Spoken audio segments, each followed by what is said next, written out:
અને હવે તમામ સમાચાર જોશું વિગતવાર। સુરતમાં 7 વર્ષની દીકરીની દીક્ષાના કેસમાં હવે એક નવો વળાંક આવ્યો છે।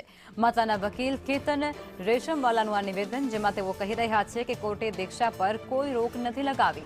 પિતાએ પબ્લિસિટી સ્ટન્ટ કર્યા હોવાની અરજી કરી છે। દીકરીની માતાને બદનામ કરવાનો ઇરાદો તેમના પિતાનો છે તેવો તેમનો આક્ષેપ। માતાએ જાતે જ એફિડેવિટ કરી હતી તેવું વકીલે કહ્યું છે।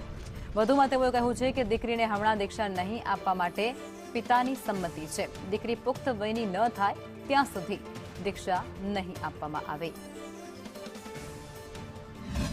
નામદાર કોર્ટે દીક્ષા ઉપર મનાઈ હુકમ ફરમાવો અથવા સ્ટે આપતો હુકમ કરેલ છે। એવો કોઈ હુકમ નામદાર કોર્ટ તરફથી થયો નથી।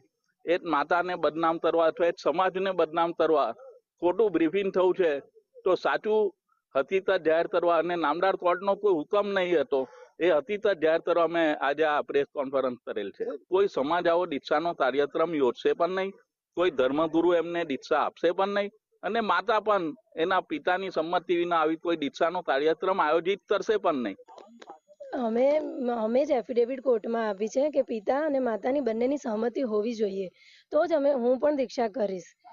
માતા પિતાની સહમતિ વગર મારે કંઈ કરવાનું થતું નથી। પિતાની સહમતિ આવશે ત્યારે જ હું કરીશ ને હમણાં કાર્યક્રમ મેં મોકૂફ રાખ્યો છે, મારે નથી કરવી। વિનંતી કરવા ગયા હતા અમે, પિતા પણ હાજર હતા, બધું હાજર હતું, પણ હવે એ ના પાડે છે તો મારે બી કરવાની નથી થતી। માતા પિતાની બંનેની સહમતિ હશે ત્યારે જ થશે।